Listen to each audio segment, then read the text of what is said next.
What are the barriers to trusting others and even trusting yourself? And what does it have to do with Rosa Diaz from Brooklyn Nine-Nine, Mended Light?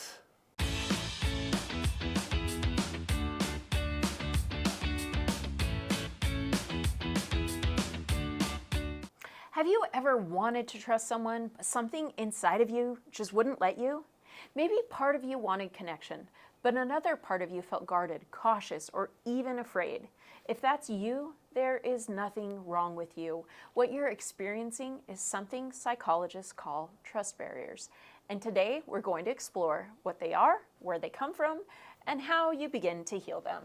Now, in this series of trust videos, we've talked about the 5 essentials of trust: understanding, motive, ability, character, and track record. These ideas come from the work of psychologist Dr. Henry Cloud, but even when we understand how trust works, something else can still get in the way: our internal barriers to trust. These barriers often develop from things like past trauma, inconsistent caregiving, growing up with repeated disappointment, or anything that created unreliability in childhood. And here's something really important to remember: these barriers are not character flaws. They're coping strategies that once helped protect us. I like to talk about the monkey bars. You got to let go of the bar that got you to where you are so that you can keep moving forward. What used to help you may no longer support you. Yeah. And what used to keep you safe may now be keeping you stuck. When something painful happens in a relationship, our mind tries to protect us. Usually the process looks something like this. First, we experience pain. Then we attach meaning to that pain. Maybe something like, people always leave. I can't rely on anyone. It must be my fault. From there, we develop a protective belief that helps us avoid that pain in the future. And often those beliefs did help us survive difficult situations, especially in childhood. But here's the challenge. The coping mechanisms that protected us then can keep us stuck now, because as adults, we have far more agency and choice than we did when those patterns first formed. Now, I have an example of what this looks like, of an adult taking their past patterns and choosing to do something different. This is from the television series Brooklyn Nine-Nine. So there's a character named Rosa Diaz who is hilariously standoffish. She never opens up. There's always a wall there. She's very intimidating, and they mine a lot of comedy from just how everyone is terrified of her. Okay. And she has what's known as an avoidant attachment style. Her parents were, well, you'll see from the clip how her parents were. But because of how she was raised, she learned that if I am tough and if I'm hard, I can avoid some abuse. I can avoid some judgment. And if I'm vulnerable and sensitive and real, that is punished. Yeah, and it hurts more. And it hurts more. So this has served her for a long time, but now she's in a hostage situation. Her, another officer, and the parents of a woman who is a lot like her and was mistreated by her parents. And so now she's got everyone taken hostage. And Rosa can't be tough as nails anymore. If she tries to play hardball with this woman's going to play hardball back. Rosa has to do something she's never done before. You're not my daughter anymore. What? What are you saying? You have embarrassed me and the family for the last time. I'm done with you. Goodbye. Shut up, Margaret. Same crap my parents pulled. Always pointing out my flaws, never helping, and then bailing when things got messy. You know, I was a lot like you. You were holed up with a ton of cocaine and a bunch of guns? That's my business. What? I spent years telling myself that their tough love made me stronger, but you know what I really wish they'd done? What? Been nice to me. I wish they would have told me I'd made a mistake, but that they still love me, and they would help me try to figure it out. Would have saved me a lot of pain. Debbie, you have made some really bad choices today. Really bad. Not now, Debbie's mom. You are not a bad person. If we get out of this alive, I promise you I will help you however I can. Wow. Thank you.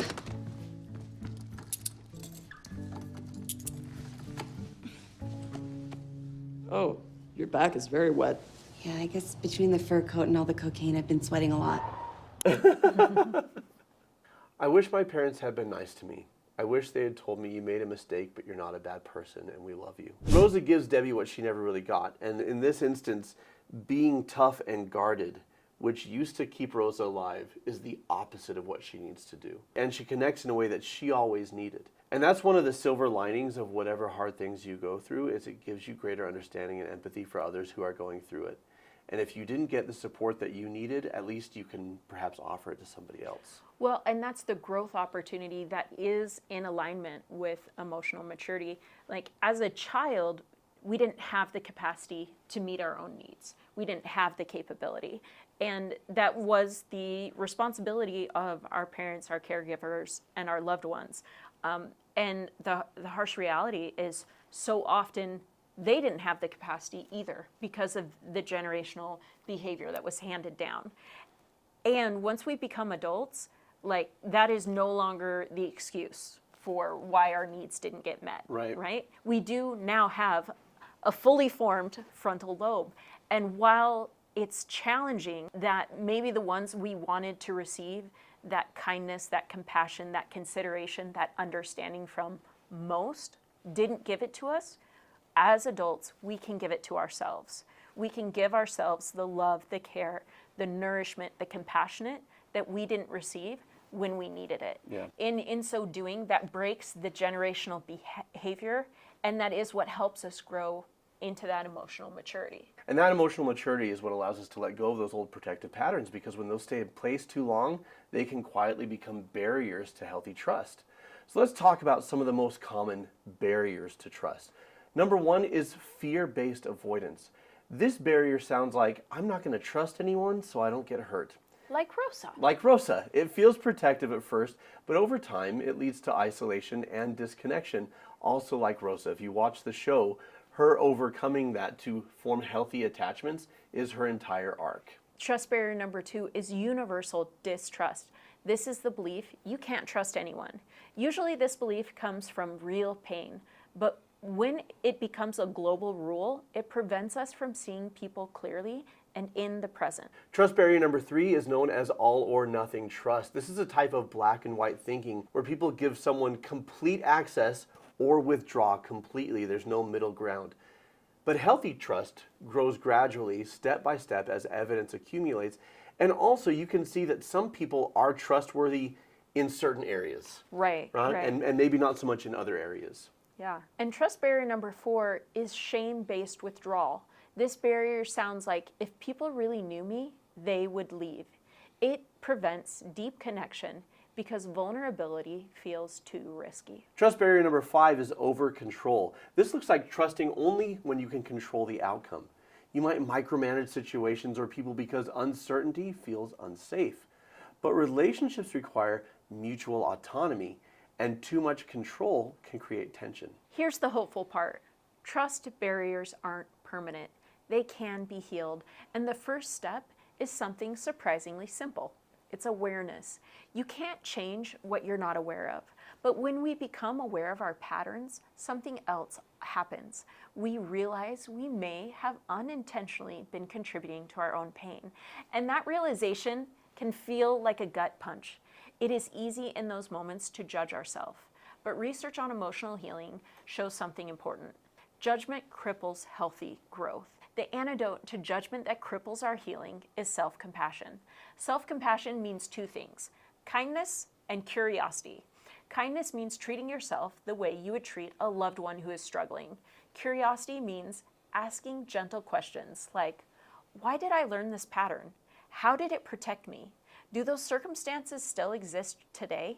From there, we can begin replacing old beliefs with healthier, more supportive ones that create peace and connection. Now, once awareness and compassion are in place, the next step is rebuilding trust, but gradually. So this doesn't mean forced vulnerability.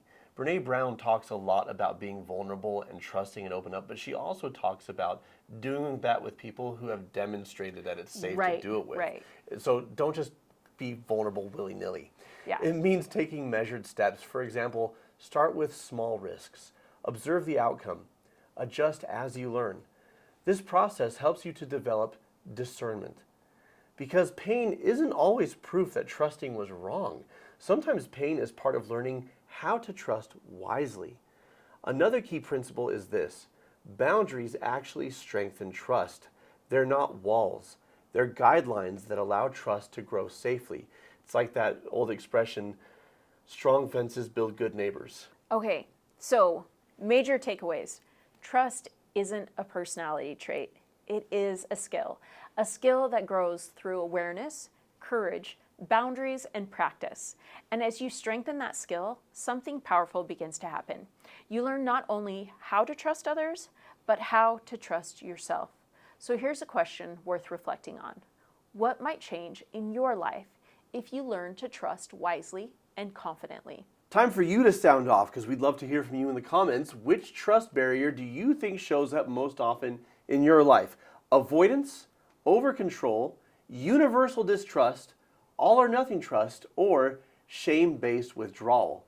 Now, assuming that you want to know more, because why wouldn't you, we've got an entire trust playlist right here on the channel that you can check out right now. And also, if you want to deep dive and really get your meat hooks into this, we've got a trust building course that you can try on our membership site for just $1. It's a video course. The link is in the description. And always remember, keep shining.